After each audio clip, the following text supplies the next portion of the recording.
Welcome, everybody, to the Tommy Christie Show. Today, I'm joined by a very special guest. This particular guest has over 500,000 followers across all social media accounts, probably more than that by the time I finish the sentence. But Dakota is a writer, a ghostwriter, a coach, and a teacher. Did you say that's accurate, Dakota? All those things? Yeah, potato as well sometimes. Part-time or full-time potato? Yeah, I'm part time right now. I don't got the resources for full time as of yet. Aw- Awesome, bro. Well, how would you explain what you do? Like, what do you do? I help people grow and monetize their social media, and I do that with writing and content marketing and some business. Like I show them the fundamentals of what I've learned. So, in a nutshell, that's what I do. I used to actually ghostwrite for people, and ghostwriting is when you take over someone's social media account, you create their content with the aims of growing their followers, making them more sales, getting them more connections and opportunities. Excellent. What skills do you find are most important for like what you do, and like what skills are you primarily teaching people? As part of your brand and business. Breaking things down in a simple and easy to understand way, not just for myself, but for other people as well, because now I coach people on how to grow and monetize their social media. And I work with a lot of beginners right now, so you have to really break things down in an easy to understand and easy to digest way. So that's a huge thing. And then writing as well. Writing is the most powerful skill you can learn, in my opinion, Hmm. because everything in today's world stems from writing. If you write emails, writing, create content, that's writing. Even right now, the way I'm speaking to you, that's the way I've improved my speaking was through writing, because writing is focused thinking, and all speaking is just thinking. You're formulating your thoughts. So writing is huge, and then understanding the psychology behind content, what makes for good content, is another one. But I would break it down, understanding first principles and being able to break stuff down, because any skill you learn, that's one of the most useful skills you'll learn, not just in business, but in school or whatever other endeavor. Do you think you could distill that down to like critical thinking? Is that essentially what you're teaching? Yeah. And I think other people, and myself included, they can critically think too much. They'll get in their Mhm. head. And you Mhm. know the bell curve meme where it's like the Yes, simpleton and the the Jedi. overcomplicator and then the Jedi. Yeah. So it's usually most people fall into the middle, and it's usually super simple, like what the best approach is with things. So you would say most writers are just over complicating things, more or less. Yeah, man. Like, well, it's you're exposing yourself. Not in the weird way. Some people are, but you're vulnerable, because if you're putting your ideas out there, you're putting out your thoughts. Other people can come in and just shit on you in the comments, or say, Mhm. "Oh no, that's wrong," or whatever. It can be really intimidating. So you'll overthink stuff, and you'll also have imposter syndrome a lot of the time. Who am I to post content?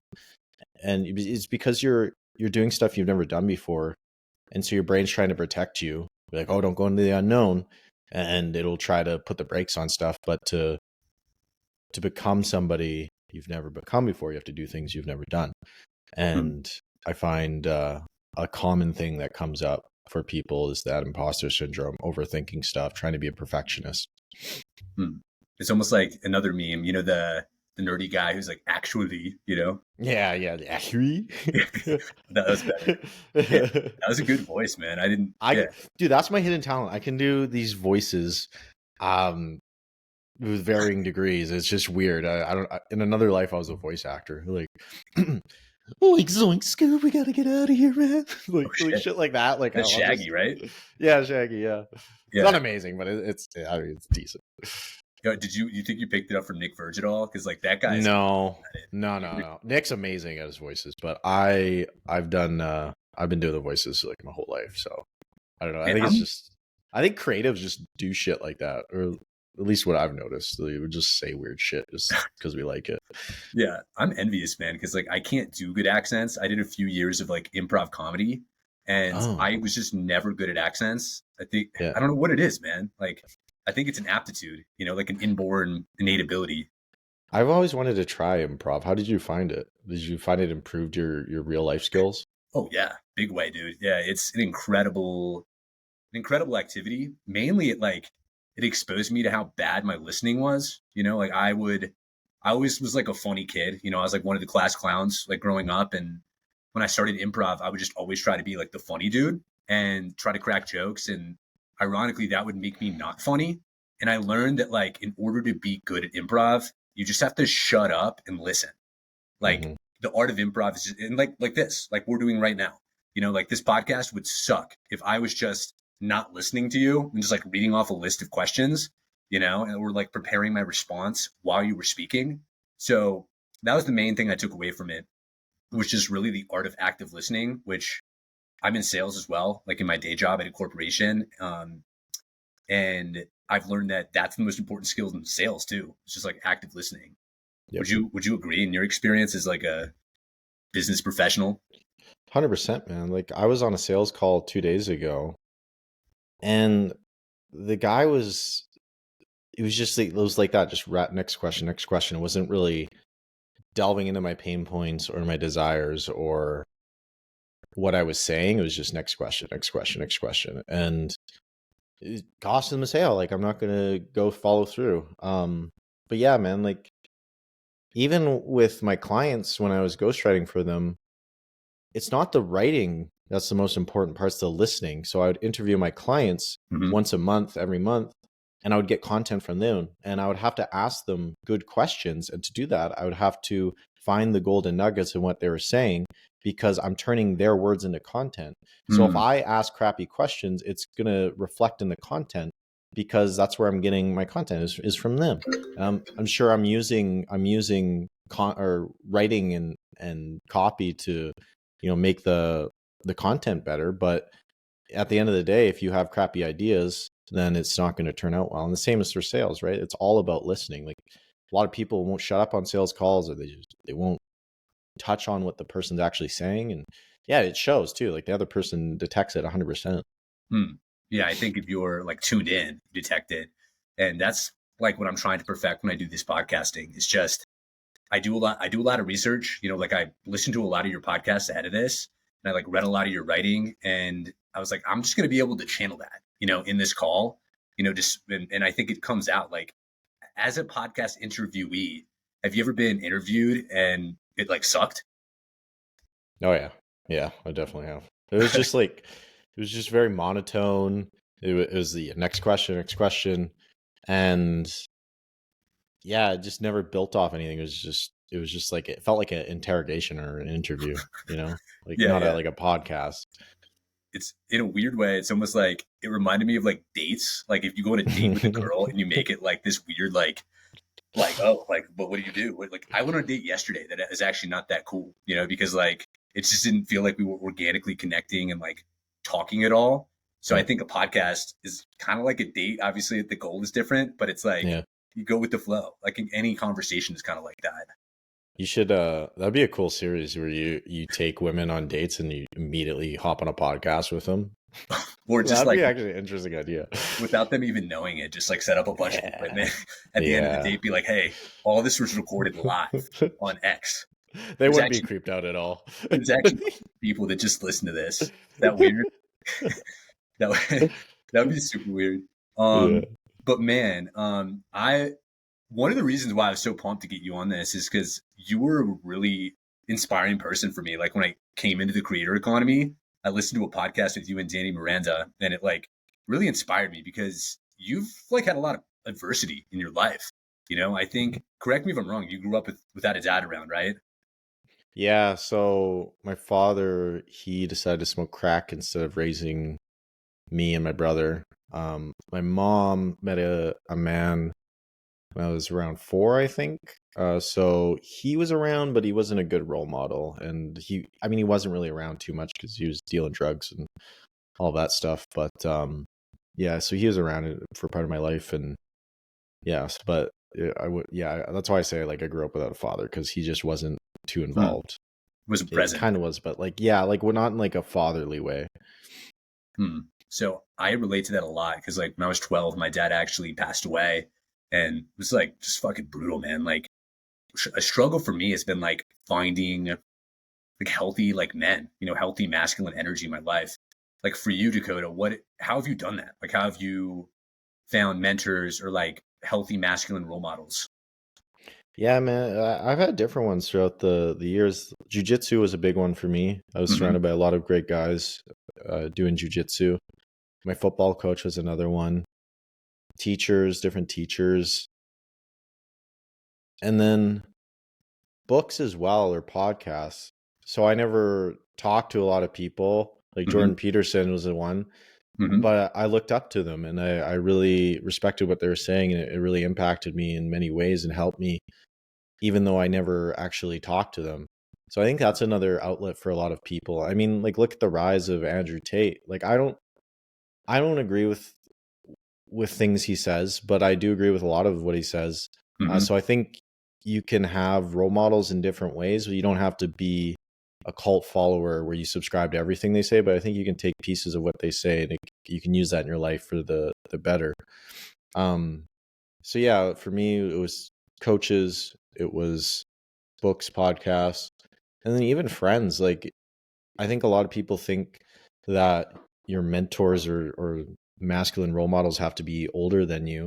Mm-hmm. No, a lot, like I've had friends I look up to that are younger than me or same age, or maybe older by a year, and it's very powerful. And having that brotherhood is Mm-hmm. it's I think it's really needed for men. I think a lot of men today are shamed for being men or being Mm-hmm. masculine, Yeah. and that's why you see that the rise of Andrew Tate, because men need that. They need that masculinity in their lives. And we've been going through this period where men don't have purpose. Mm-hmm. They're like, we used to have wars, like that gave, like, even though I'm not an advocate of war, it gave a lot of men purpose. Or the breadwinners, that gave men purpose. But now we see this rise where men just don't have anything to build, no Mm-hmm. purpose, no drive, and it's screwing with a lot of people, I think. And I think that's why we got so many depressed men, or now they're turning soy, a lot of them, or like Mm-hmm. it's crazy. It's unfortunate. It's because a lot of men didn't have that masculine role model in their household, so they're lost. And when you're lost, you either go to the one extreme where you're like red pill, like fuck Mm-hmm. women, all this stuff, or you're just super soy boy. It's like, no, Mm-hmm. it's not one or the other. It's like in the middle, not be a little bitch, but like, like have Yeah. some empathy, be a leader, be vulnerable. Mm-hmm. Have you ever heard of the book? It's called King, Warrior, Magician, Lover. No. It's a really cool book, man. It's on it's by a guy, I think it's Robert Moore, and it's about masculine archetypes, is what it's about. Like, like Carl Jung, like the idea of Yeah. Oh archetypes. yeah. Yeah. Yeah, so it's a Jungian informed book about masculinity and like how ideally as a man you want to embody all of those things, like the king, the warrior, the magician, and the lover. Like because we're equal parts, all of those. Like you have to be tough, you have to be strong, you have to set boundaries like a king, but you also have to have like a sensitive and like not like crying all the time, total soy boy, but you have to be sensitive. You have to be in tune with your emotions, other people's emotions. It's a lot of different things, and I grew up without like when my father died, I was like, dude, I became like an alcoholic and like a weed addict for years. Fell victim to all those things, and it's really inspiring to see somebody like yourself that was able to kind of like confront your shadows and like move past it. So you said jujitsu was really helpful. Yeah, man. I think that was one of the most powerful things that I've done in my life, because especially at a young age, because it humbles you. It shows you can get your ass kicked. You're getting choked out all the time, Yeah, and it teaches and also gives you confidence, man. Like I I've gotten in altercations with people, and like physical. yeah, like physical, but like I stopped it before anything happened. Like I swept into the ground and I had my fist cocked. And I'm like, you really want to do this? And they don't know how to react, because they're like, no one's like, it's always the loud, cocky dudes that Hmm. they have this insecurity and they try to prove themselves. They don't know shit. Like they don't know how to fight. They're just like all bark, no bite. And then when you square up with them, you just realize, oh, they're just like super insecure. And I think when you learn to fight, you just don't have anything to prove, because you you have this confidence. Mm. So jujitsu was huge for me. Same with sports. It really kept me out of trouble, but it Mm-hmm. also taught me the power of discipline and consistency. Same with the gym. So I'm very Mm-hmm. fortunate that I was enrolled in sports all the time growing up. I've done so much. And a lot of the most successful people I know had the same background, whether, it might be music, it might be sports, whatever. They just had something where they were working towards something, or they're putting their energy towards something, not, hanging out with friends smoking weed all the time, Mm-hmm. So I think it's really, really powerful to have something like that in your life. Mm-hmm. I totally agree. And wait, did you say football earlier? Like, you mean American football, right? Yeah, I've played American football in high school. I was in dance class for many years. I was What type of forced into dance? that. I tap dancing, ballet for 1 year, jazz, hip hop. I think that was it. I hated it. Do you have any I videos from No, thank that? God. I got pictures though. Pictures are funny. Dude, I actually, Greg Lunt is a good friend of mine, and I listened to your podcast with him, and I saw that video of like young Dakota just absolutely mauling that kid at BJJ. Yeah, yeah, that Dude, you was beat that kid in like a minute. yeah, I was quite competitive growing up. Dude, I would I love cry if I lost. Like that's how I just like I was so competitive. I don't know why like my identity was so tied to it. If I lost, I just felt like a complete loser. But yeah, I was pretty competitive. it. I'm the same way, but like I just fell victim to video games in like a bad way when I was like 13. Me I too. just you know and my mom, like, she, like, it was just like I was living in this house with my mom, and we were just like, because my dad died, and we were just like so fucking depressed, and I didn't even know I was, I didn't even Yeah. know the feelings that I was feeling, and I just like shut down. And I was a pretty solid athlete. If I'd like kept playing sports, I'm not sure I would have fallen victim to what happened. So I think getting into your body is so important. I've been on. Oh, yeah, you said lifting. You lift, right? Like, Mhm. what kind of like bodybuilding or like powerlifting? Like, what style? I just lift heavy shit. I don't have any desire to be a power lifter. I just do it for my mental well-being and my physical well-being and confidence too. Like I find there's a direct correlation. If you look good, you feel good. If you feel good, you perform well. So yeah, it's a huge part of my life. I've been lifting weights for 13 years now, so I love it. I'm addicted. Dude, me too, man. I recently joined it's a good powerlifting gym, and I'm working towards like a 500-pound deadlift, and I'm like not that Damn. far. Yeah, God yeah. damn, bro. I hit See, I 450. don't have any desire to lift like crazy amounts like that. Oh, it's badass. Yeah, But it's but it's nuts. like I like powerlifting, but the culture's different because like there's Yeah. a lot of powerlifters at my gym that just like are not healthy. Like they can No. move a shit ton of weight, but you can tell that like a lot of them really aren't that mobile. Like they can't really run Dude. fast or I like. saw I saw a video of Ronnie Coleman nowadays, and Oh he can God, barely walk, bro. It's so sad to see. I've I seen mean, he videos. also abused steroids, so that doesn't help. Yeah, you don't take Trent or anything, right? No, I haven't touched any steroids yet. I'm sure like Yeah. when I'm like 35 or 40, I'll probably get on TRT, but I got good genetics where I don't need to.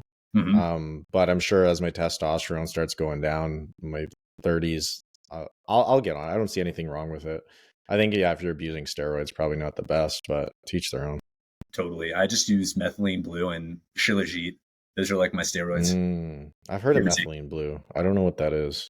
So there's a dude on Twitter who sells it. His name is Vance. It's called like Murkai, something like that. I bet Nick Yeah. knows about it, He but was telling me about that yesterday. it's apparently it's supposed to like boost your mitochondrial function, which is like Hmm. the powerhouse of the cell, Yeah. and it also makes your pee blue, which is really funny. Hmm. Um, makes your tongue blue too. But I dig that. And then the Shilajit is that's pretty rad. Actually, the first time I took Shilajit, I got this from a dude on Twitter. His name's Simon, and he said what he does to test out supplements is he'll take like 10x the supplement to see what it really does. Like if you push it to its limits. And I took 10x of Shilajit, and like I swear to God, dude, like I could not sleep like that Oh, entire night. really? Yeah, dude, I was just like Damn. I was like revved up. So that's So for testosterone? I think it's like a precursor for testosterone. Okay. And those are the only two supplements I take, man. And I feel, I mean, I'm 33, so Mm. I'm getting to that like when I go to the gym, man, when I go to the powerlifting gym, there's some dudes that I see that are like in their early 20s, and like it it really is like a cheat code. Like when you're in your Yeah. early 20s and you're lifting, like I kind of wish I had gone harder when I was younger, but I can't go back. There's always trend. You can always resort to trend. That's true, man. That's true. So something that I was thinking about before this, and we talked about it a little bit before, was cryptocurrency. And like we're also on X. Like we're kind of on the cutting edge of things. Like, what role do you see crypto playing in your life, and why do you like cryptocurrencies in general? I look at leverage in all forms of my life. And I look at, Mhm. okay, where's the leverage at? Like, where can I put my inputs that maximize the outputs? And I just see crypto where it's maximum leverage, because so Mhm. many people know about real estate, so many people know about stocks and bonds, all that stuff. But crypto is like so confusing to so many people. Mhm. It's not really regulated, is it? And it's just a avenue where I see there's so much money being poured in, and there's so few people that know what's going on. Like, if you look at crypto, it's just emotions. Like, that's all charts are. It's just Mhm. emotions on a chart. And for example, when everyone was doing the laser eyes and diamond hands and all that bullshit, you could see it Yeah. was like euphoria. That's why I Mhm. started selling a lot of cryptos, because I was like, oh yeah, it's like people are super hyped. And then Like in even 2021, before, you mean?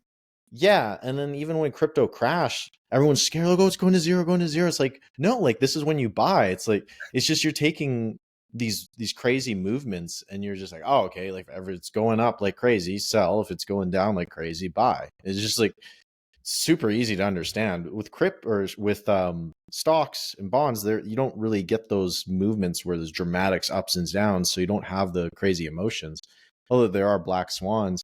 But yeah, I see crypto, if you know what you're doing, then you Mhm. can make a shit ton of money, like a Mm. lot of money. If you know what you're doing, and that's the thing. No, most people don't. I just pay smart people to research for me. I'm not going to put my time into that, because I'm focused on my business. But Mhm. I know my my leverage is finding smart people that do know what's going on. I just do what they do, and then I put my money there, and then watch it go up or sometimes down. But it's yeah, I see crypto as a vessel to amplify your money. And then I like the what it's building too, because like we talked about before, it's building transparency. Like, imagine if voting was hooked up to a blockchain. Mhm. Like, you could see all the votes. You could see, if you had some kind of mechanism, verification mechanism tied to your vote, you say, oh, a real human voted, so you're not getting these faulty ballots or whatever, that like election fraud wherever in the world. But it's also bringing transparency. There's also downsides too, like CBDCs. If Mhm. the government can control the entire money supply with a CBDC, that's a Mhm. central bank digital currency for those that don't know. Well, they can freeze your accounts. Like, look at what happened in Canada with the truckers.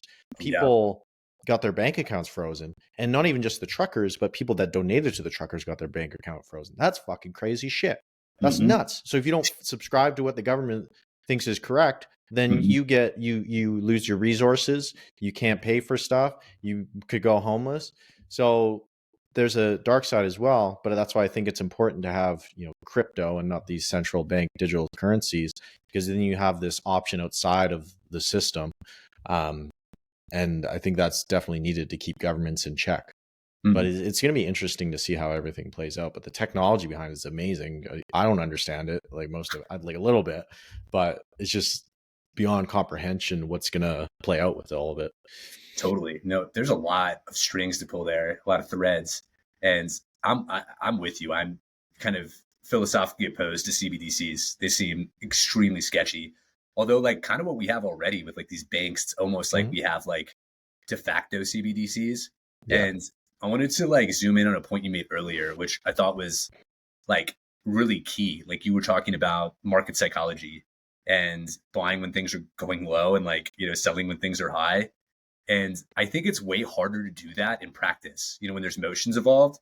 So I think that says more about you, like in your emotional control, than it does anything. Because, I've hodled my BTC for like 4 years, and there were points in that bear market where I was like, man, like, am I just fucked? Like, am I an idiot? Like, because like I had my friends and like my mom, they're like, what are you doing, man? I think I'm doing the right thing. So like you have to just kind of be you have to master your emotions to like play it well, right?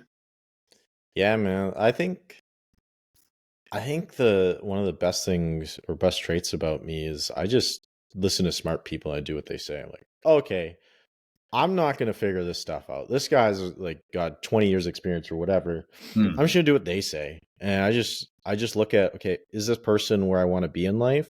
Do they embody integrity? Okay, yeah, I'm gonna listen to these people.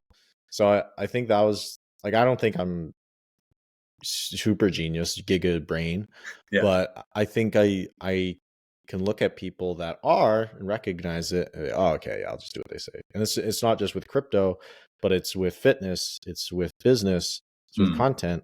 Um, just recognizing, okay, who are these people and leveraging their knowledge. Hmm. I think that's a huge skill. I think that's another, like to loop it back to what you're talking about at the beginning. I think that's the purest kind of manifestation of critical thinking Yeah. is like seeing through the noise and like seeing the signal. And a comparison I wanted to make is between X and crypto, because if you look at mainstream media, which, increasingly very few people are doing that are in our general kind of demographics and our age, but you would see a lot of negative articles about both X and crypto. I kind of view X as like the crypto or like the Bitcoin of Yeah. social media. Does that resonate at all? That kind of Yeah, comparison? it's the black sheep of society. That's why it's hand in hand, the crypto and Twitter. I just find it's a lot of degenerates or the black sheep or the people that see the world differently than the other types. More based, you could say. Very based. But it's like now it's like getting weird. I What do you mean? find my buddy Nick was talking about this the other day where it's the pendulum swing. So on Twitter a few years ago, it was cool to be into raw milk and eating raw meat or whatever the like, the more holistic stuff. Now So it's swinging where now it's the cool thing and everyone wants to do it. And it's like getting like, oh, okay, yeah, like really your whole personality is raw milk and whatever. ice So bath. it's just funny. It's like it's just going back and forth to the extremes, and now it's like kind of cooler to go the other way. So it's funny. Yeah. It's So it's like, hipsters. so it's, and I've noticed that too when it comes to like, I've only been creating content on X and writing for like 6 months, but in the 6 months I've been here, I've noticed the algo changes. Like sometimes, like it looks like threads are back in right now. Like I've seen threads just like popping, not the app, but Hmm. the style of writing on X. And when I first joined, it was when like long form was popping. And now no one wants to read long form because it's almost like played out. Have you seen, like, do you see that kind of pendulum swinging on X as well? Yeah, I didn't have too many of the long forms pop off for me. It was always threads. But the way I look at it, I think threads are great for how-to content, like tips, Mhm. step by step, because it's each point in the thread is a single point, and if you can iterate your point, or you can give your point in a really clear and succinct way, then it just makes sense to have it in the thread style. Because as well, if someone reads your thread and they really like one point in the middle of the Mhm. thread, they can retweet that, and then that goes to their following, and that gets more exposure to your thread. Opposed to a long form, if you want to retweet something, you got to retweet the whole thing. And a lot of people, they don't want to retweet the whole thing. Maybe they just really liked one of the bullet points from what you were saying. So the way I view it, I use long forms for stories, and I Mhm. use threads for the how to's, the lessons, tips, and stuff like that. And I think that's just the best format, because when I'm reading a story, I don't want to see, oh, there's like the next part of the thread and it just breaks it up. I want to read it continuously. But if Mhm. I'm reading step by step, I want to read it in a step by step format. So that's the Mhm. way I think about it. So authority content, more or less, is better in thread form. Yeah, that's my view. Yeah. And wait, can you speak to I've heard you speak about it several times, but there's like the authority content, there's personal, like what's the three major buckets that you usually talk about? Yeah, so I like simplifying things into three. So the way I view social media, there's three types of content. There's growth content, there's authority content, there's personal content. I call that the gap framework because when you touch on those 3 points, it bridges the gap from a stranger to a follower to a buyer. So Mm. growth content is content that touches on things that are top of mind for people. So for example, if I'm a fitness coach, well, when ChatGPT was trending, I could create show people how to create a nutrition plan with ChatGPT. So that would touch on trends. If I was a fitness coach and I wanted to get more attention, I could talk about popular figures. So I could break down Arnold Schwarzenegger's workout routine. Or if it's a holiday or there's a worldwide event like Christmas, or I guess today, Valentine's Day, I could create content showing people how to create Valentine's Day snacks or healthy meal plans. So it's touching on things that are top of mind, popular trends, popular figures, popular events. So that's growth content. And then there's authority content, which is your how-tos, your tips, your lessons, case studies, results. So again, if I'm a fitness coach, I could show people how to solve a pain point, losing fat, or I could show them how to get a desire, which is gaining muscle. So that's like the tips and how-tos. And then there's also case studies. So if I want to land clients, then I could touch on how I helped Joe Blow lose 10 pounds in 3 months. And what that's going to do is show people, hey, I know what I'm talking about, build your authority, show your competence, and build trust. And then there's personal content, and this is to build connection. So that's going to be your stories, your worldviews, your experiences. And when you touch on those topics, like a fitness coach, you could talk about how you struggled with weight loss, or you talk about, you share opinions on stuff. It doesn't even have to be related to weight loss or gaining muscle or fitness. That's the content that's going to build connection. So you have growth content that gets people to know about you. You have personal content that gets people to like you. And you have authority content that gets people to trust you. When you combine all three, it creates a synergistic effect and it builds a brand. So if you aren't getting sales, you aren't getting followers, you aren't getting impressions, it's usually due to you not hitting one of those tiers of content. That I mean, it speaks so true to me because like my growth has kind of stalled of late, and I realized that like I was actually watching one of your reels, or it was like a short video on YouTube or something, where you were talking about that framework. And actually, I had Jack Moses as a coach when I first joined X. I know he went through your program, right? Yep. Yeah, and like he taught me that framework, and I realized that I haven't really been posting any authority content. It was just like all personal, and like I had a few personal ones that just popped off and got me to like 2,200 followers, and then just like slow down. So I think for me, kind of like just doing more of that authority, like authority content would be like you read Jordan Peterson's like 12 Rules for Life, and you're like, these are the top things you take away, right? Yeah, exactly. Like I think even you can take that a step further. Like I view authority content that's anything that solves a pain point for somebody or helps them get to a desired outcome. And the way you do that is you have a skill that you could give actionable advice on because that's the mechanism. So like look at Alex Hormozy, for example. Like the only reason people care about what he says, like his personal life, stuff like that, is because he's built himself as an authority. Like what's the difference between Alex Hormozy saying some like a fortune cookie tweet like drink water and Joe Blow 69 with 11 followers? Why does Alex Hormozy get so much engagement opposed to Joe Blow? It's because Alex Hormozy has proven himself as an authority because he has actually helped people solve their pain points, help people get their desires by teaching them sales, marketing, whatever. And it's reciprocal. So to be valued by other people, you have to give value. And the way I define values, do you solve a pain point? Do you help them get to a desired outcome? And the best way to do that is to learn a skill that you have interest in and then there's market demand for. For example, I might have interest in tap dancing, but there probably isn't a lot of market demand for it. Or I might make a lot of money with sales, but I don't have an interest in it. Well, I'm not going to learn about sales or get good enough because I just don't like it. I'm not going to stay consistent. So the key is finding something you have interest in, something that there's market demand for, right in the middle. That's what you want to use to deliver value. Interesting. So it's kind of like a Venn diagram. Yes. Yes. So what do you feel like are the most common pain points in general for people that you've sold to or people that you've worked with as clients? Yeah, man. Like really boils down to freedom.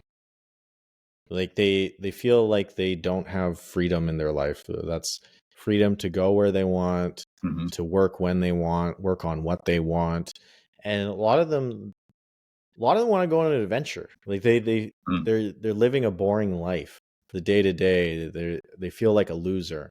They're Mm. watching people on social media living their dream life, and there they are. They feel like they have this potential. They just don't know how to direct their energy to achieve that. Mm. And I mean, it really like boils down to just wanting to live life on their terms. And like a lot of people, I want to make 10K a month. Why do you want to make 10K a month? Well, like I want to, I want to prove my parents wrong. I want to like take care of my family. I want to do X, Y, and Z. It's like it really boils down to freedom for a lot of people. And yeah, they say they want to make money, but it's really like the freedom aspect of it, whether they know it or not. Mm. Um, so yeah, Do you think it's more like freedom to do something or freedom from something? Or is it like just both? I think it can be both, but I think more often than not, people are moving away from pain than wanting to go toward desire. So a lot of people, they won't make a change until their maximum pain point. For me, for example, I used to be a chubby kid, and it wasn't until I like got made fun of enough Mm. that I decided to make a change. Right? It was like Mhm. I didn't have a desire to be like super strong, burly man. I just didn't like who I was, and each time I worked out, it was me moving away from that old identity, and eventually it shifted to, oh, okay, I want to like max this out and like go max out my potential. But it started out by not liking who I was and wanting to move away. And I think a lot of people are like that. I think most people are like that. Mm. Yeah, I think you're spot on. I think like let's say that you have like I was just actually reading the Bible and like Jesus was talking about how like if you have like 100 sheep and you lose one sheep, then you're gonna like leave the 99 sheep to go find that one sheep. And it's gonna like Mhm. it's pretty much like the negativity bias, you know? Yeah. I feel like I mean last year for a couple years ago, for instance, there's like this girl that I was like really into and like we like went on a date and then she told me she wasn't interested and I was like, damn. So I was like, damn, I need to work on myself. You know, I was like, clearly my product isn't good enough. So like I like hired a coach like right after. So I think pain and rejection are pretty much the ultimate drivers for growth. And Hmm. the points you were just making, I listened to a couple podcasts you were on. And it sounds like you have a perspective that like life is like a video game and your Hmm. body is just like an avatar, right? And like you're Yeah. trying to like max out different stats. Can you speak to how you view your life and attributes as like a video game? Yeah. I played a lot of video games growing up, so it's natural for me to use that analogy. But like you look at everyone gets assigned certain skills at birth. Some people are more creative, some people are more logical, some people have X, Y, or Z. And that's what you're starting out with. And some people start in different areas of the map. And then as you make your way through life, you're going to get different quests or challenges thrown at you. And whether you complete those or not, it's going to determine how much experience you gain. And the more Mm-hmm. you gain experience, the more you level up in those different skills. And the more you level up in those skills, it presents different opportunities. You can get more money to spend on different gear. You get better gear. You can fight, new battles, unlock new levels. Eventually, you get to a point where you can travel wherever on the map. You find different teammates to go on battles with. You can unlock like different rewards. And it's just this cycle. So I think choosing, whatever part of the map you spawn on, Mm. choosing the skills that are best served for that area. Like if I spawn on a part of the map where there's a lot of dragons, like I better pick the skills that I can shoot arrows or shoot spells or whatever, right? Mm-hmm. But if I don't know, a different part of the map, I might need different skills. So it's also recognizing, okay, what do I need to learn to get to the next level? And then if I get to one level, I might need a whole new different array of skills to progress to a different area. So I just love the analogy because life is like a video game, right? Like it's super cool. And it's fun when you look at life like that. Like I Mm-hmm. view building a business just like a video game. And it Mm. just makes it more fun. You gamify it. You're spot on, man. Like I actually, in the mountains with some friends last weekend, and a couple of days ago, I actually took some acid, and I was like, I took like half a hit. I wasn't. It was really strong though, and I was taking a shower because we had just been out like running around, and I like Oh, took a that's the shower on best. acid, and I just like looked at my arms. I was like, whoa, like what? Look at this like thing I got. Meat It's like suit. felt. It is like a video game. In almost every way. If okay, so to extend this analogy, man, if life is a video game, what boss are you fighting right now, or what boss has been stopping you? Like what? It's really been, it's kind of myself in a way. Like that's the ultimate boss. Mm-hmm. It's like right now I'm actually like sorting out a lot of systems as I scale because I didn't do that at the beginning. I was just gung ho, like, yeah, I don't need, all these systems or organization. And now I'm paying the price because I'm like doing all these different things because I got all these like the different shit going on, but I didn't organize from the foundations. And now I'm paying the price because I'm like, oh shit, I got to build this now, but I'm also like doing all these things. So it's just taking up all this time. But yeah, I find it's me more often than not, just trying to level up in these different areas. But I guess disorganization to give Hmm. a name to the boss.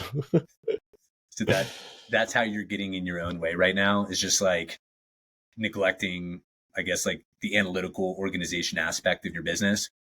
Yeah, I've gotten a lot better, and I'm proud of myself for making moves toward bettering. I've even paid for coaching to get help with that.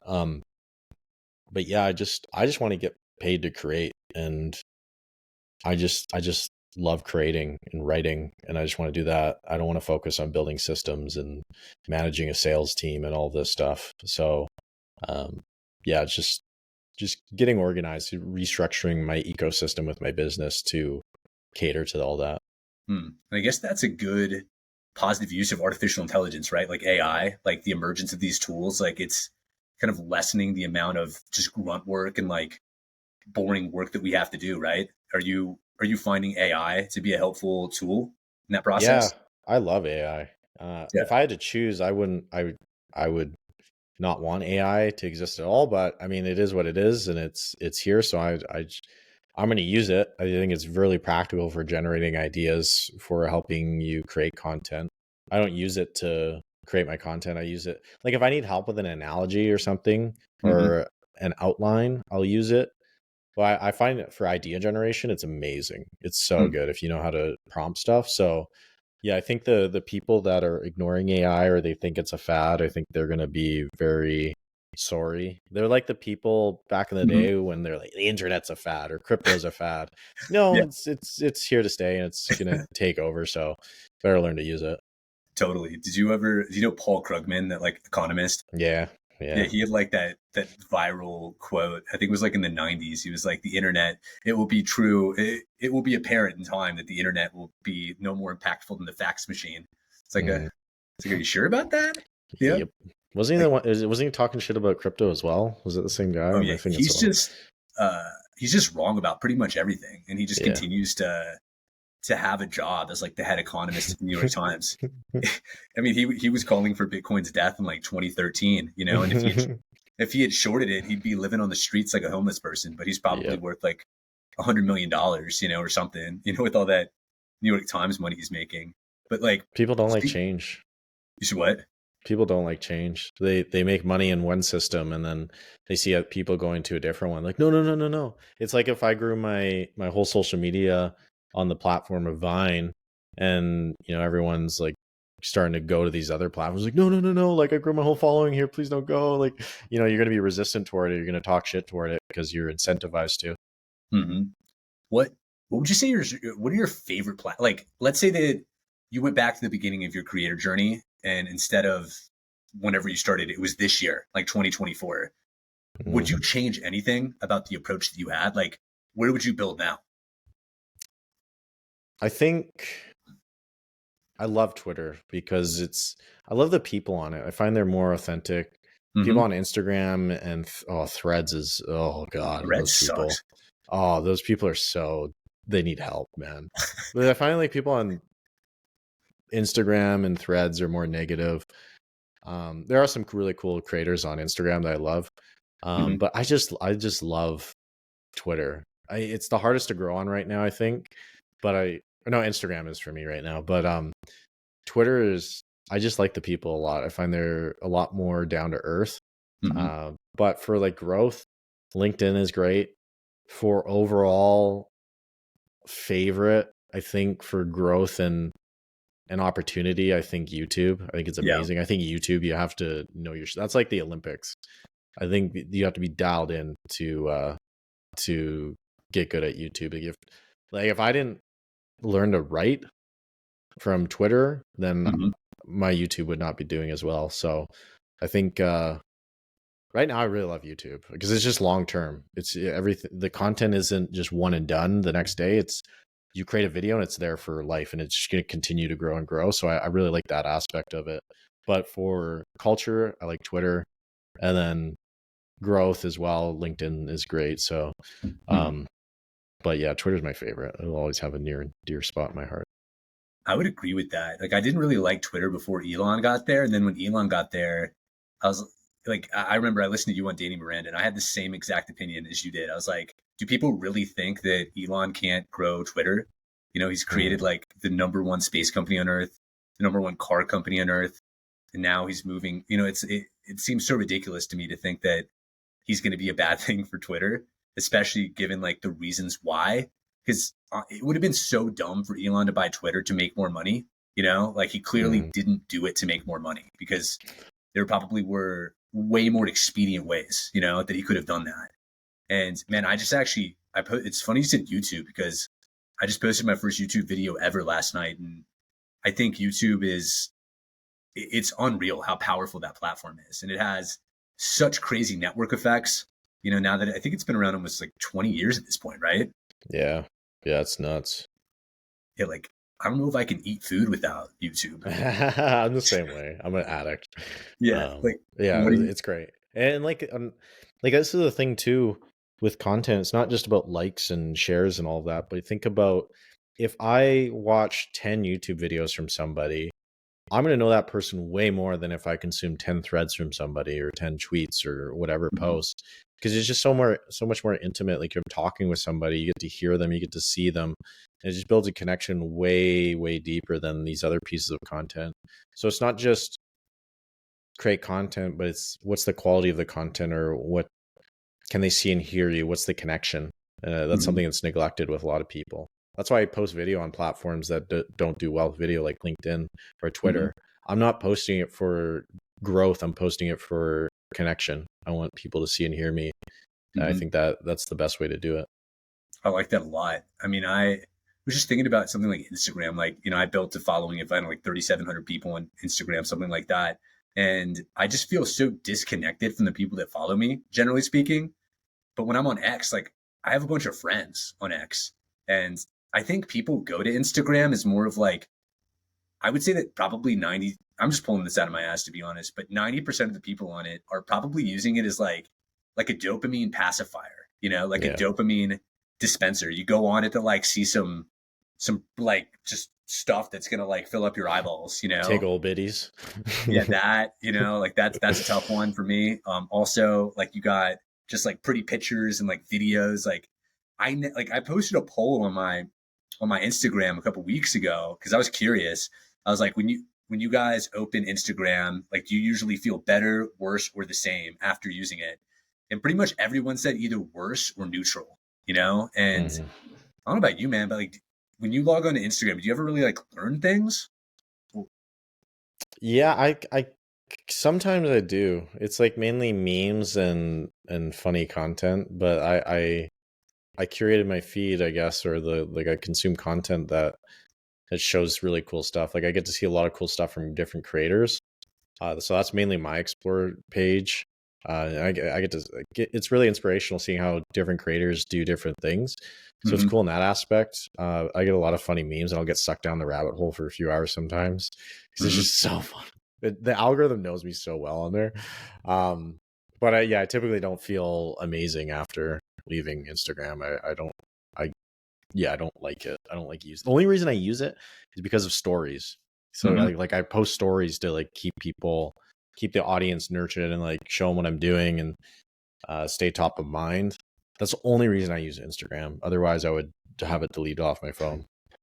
Yeah, I think I'm the same way. I mean, I'm into photography, so it is kind of like the GOAT platform for that Mm, medium. Like Twitter is not a like I have had some success with like sharing photos like dispersed with my writing, but I think in general Instagram is the best app for like videography and photography, if you're a purist there. mhm. But outside of that, man, it's a rough app. Like it's just really I find it very tough to control, my use of Yeah. it. But on X, like every time I log on, like I learn something or get like a fresh perspective, or like sometimes I'll read a take that I don't agree with, but it'll make me think, which I think, is an incredibly valuable tool. Yeah. So, man, I feel like we are coming near the end of this conversation. I've had an incredible time. Last thread that I did want to open up though is travel. You travel a lot, dude. Yeah. What what is the like what is the coolest place you've ever lived and ever traveled to? And what's the lamest place that you've ever lived and traveled to? And why? When I was 19, I went to Thailand, Vietnam, and Cambodia. And in Vietnam, we went to the northest point in Vietnam and we rented scooters. And we went on this 3-day scooter loop through the mountains of Vietnam, and we would stop at different villages along the way. A lot of these villages, they'd never seen white people before, so they would I Whoa. remember they would try to sneak pictures of us, or someone would just go up and ask to take a picture with us. And it was so cool because at that time I wasn't working, I wasn't doing anything. I was just traveling, experiencing life. And it was amazing because you get connected with humanity. I remember we went to this village and we were grabbing drinks, like me and a few people, and we were grabbing drinks in this little random bar. And then one of the Vietnamese people came up to us and barely spoke English. But Hmm. what ended up happening was the people I was traveling with, we had all different nationalities. So some were German, some were, random area, random country.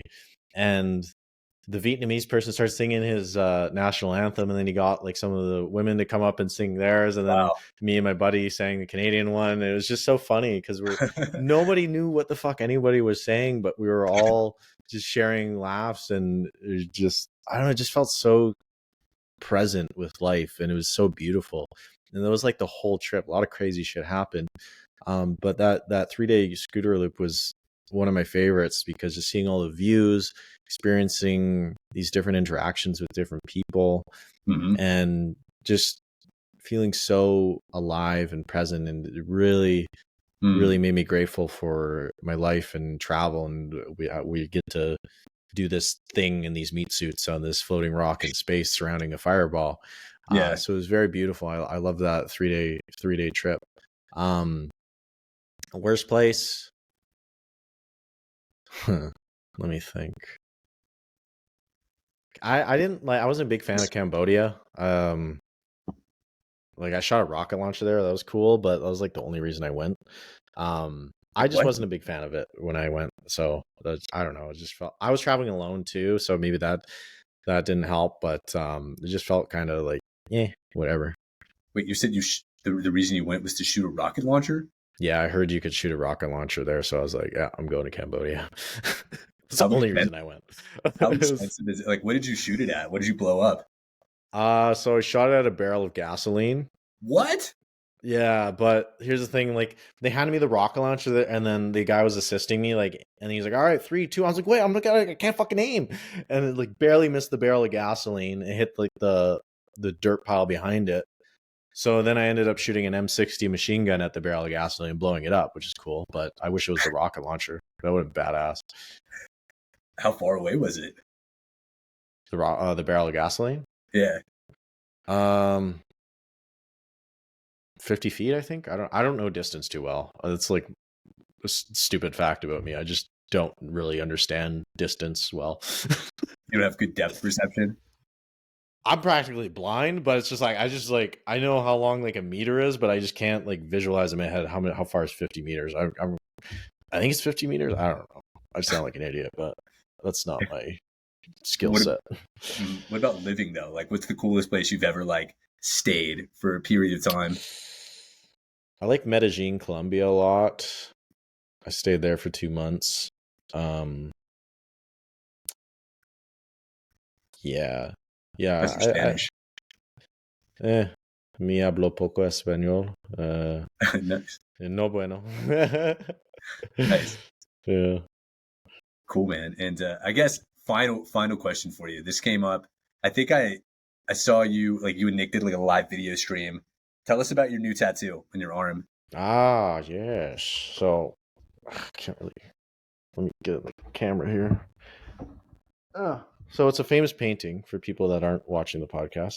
It's a famous painting on my forearm called "The Death of Socrates," and I got it because I think it's a beautiful painting, but I also like the story behind it, whereas it's a depiction of the final moments of Socrates.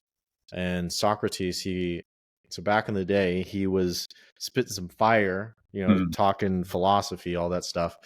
And some of the stuff what he was saying was going against what the narrative of the people in charge were saying. And they didn't like that. They didn't like that he was educating the youth and making them think for themselves and questioning a lot of the common narratives. So they saw him as a threat. So they put him on trial for corrupting the youth, quote unquote. And I believe he had like 6 months until his trial, and he had the option to like skedaddle. Like he could have left. It was basically like a warning, like, get the fuck out or we're Mhm. going to put you on trial. But he chose to stay and represent himself in court. And he represented himself, stood trial, all that, and he gave his points, and it was pretty much stacked against him. So he was found guilty. And I believe, again, he had the option to get out of town before the sentence was like death, like drink this poison hemlock. And again, he had the option to leave in exile and like, get the hell out. But he's so like, no, I'm going to stand by my principles and I'm going to like pretty much die. I'm going to, stand by my values. And yeah, so he fucking went out like a G. He had his integrity, and he drank from the hemlock, and he died. And I really respected that because he stood by his values and his principles until the end, even though he had the option to escape. And I just really admire that, and I think that's very noble. And I think integrity is very important to have throughout your whole life, because I mean, you can have all the money or status, power, whatever, but if you don't have integrity, then it's useless. So I really like that story behind it. So I got it. That's I also beautiful. think tattoos look fucking sick, so that's why I got it too. Yeah, I've only got one of them, and I got it. I got it on my arm, and I was good. Like, it would be tough to roll it up, but it was. I was going through like a rough time. I think it's like a way to, like, I don't know, have a discourse with your younger self in a way. You know what I mm. mean? Because Mm. like you're gonna look back at that when you're like 45, and you're gonna be like, it's gonna. How old are you now, Dakota? 26. So you're gonna be like, this was really meaningful to my 26-year-old self, and you'll probably see it with like different eyes. And I've read the Plato. He was the one that was there at Socrates' trial. He wrote the Apology, and I've dude, I actually read the story again after we were in that space because I was like, it reminded me of that because I'd studied philosophy in school. The funniest shit that Socrates did there is like when he was defending himself, it's hilarious. He was like, not only he essentially made the point that not only should you not kill me, but you should also give me money and food for the rest of my life to live here. And then they were like, nah, dude. Like that was the point that like really made everyone upset because he essentially was like, not only should you not kill me, but like you should pay for me to live the rest of my life because of all Very I've given this based. city. Yeah. It's like, and I was also thinking too, it's like, who reminds me a little bit of Socrates in a way, like in terms of like corrupting it, Dan Coe in a good way. Like Yeah. he's turning on so many people to this creator economy that I wouldn't be surprised if there were like, I don't know, universities that are like, fuck this guy. You know what I mean? Yeah. People are gonna start shaving their heads now too. He just shaved his head. I ran Oh, into him. Because we're in the same building right now. oh, dude, that's He's pretty got a cool. shaved fucking head. It's hilarious. Oh man, I call him Mr. Clean now.